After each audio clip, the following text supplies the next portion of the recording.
Now, the second sitting of the inquest into the deaths of the Cradock Four has resumed in the Gqeberha High Court in the Eastern Cape. The inquest seeks to determine whether anyone can be held liable for the deaths of political activists of Fort Calata, Goniwe, Sicelo, Mhlauli and Sparrow, Mkhonto, collectively known as the Cradock Four. SABC News reporter Kim Daniels has been watching the story for us, and let's cross now to Kim to find out what we can expect today. And perhaps, Kim, just a brief summary of yesterday's proceedings before telling us what's to be expected today. Morning, Sakina. Yeah, yesterday was a very, very interesting day because, as you know, the second sitting of this third inquest, we expected to see the persons of interest on the stand, especially Eugene de Kock, who was going to be the first person of interest on the stand. But yesterday, de Kock's lawyers came forward in the court to say that he went to his medical practitioner last week, Friday, and he was diagnosed with heart failure. So he will be unable to come to court to testify for the next 2 to 4 weeks.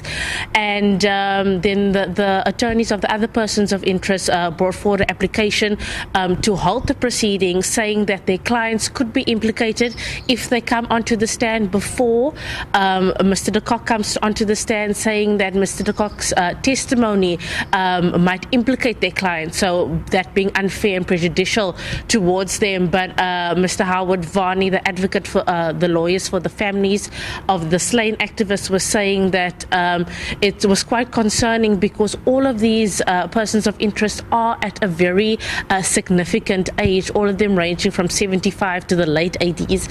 And I mean, if you remember, about 46 of the people who were implicated in the Cradock Four killings have passed away already. Mr. Varney did mention that Adrian Vlok and Mr. Eric Winter, they already passed away, and they played significant roles in these killings.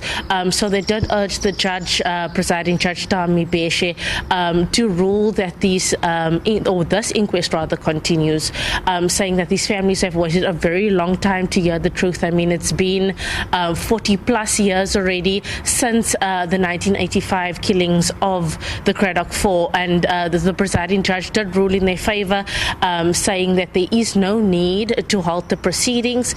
She did say other persons of interest and other people on the roll can come forward to testify, and if Mr. de Kock's testimony does implicate any of the clients, they can be recalled then again for cross-examination. So, I mean, it was very, very interesting yesterday. We even saw our Deputy Minister of Defence, Mr. General Bantu Holomisa, take the stand. He gave us a contextual background on what happened during the time. As we know, he was very involved with the military in the Transkei at the time.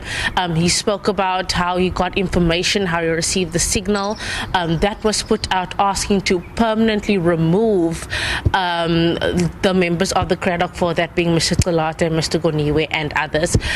He also testified how he took this information forward to Mr. Mandela at the time, and it all came out how the apartheid government at the time was orchestrating the black-on-black violence, which obviously hampered with these negotiations. But today, the investigating officer currently of this inquest, the Colonel Gqeberha, will be on the stand, so we'll hear what he has to say. Yeah.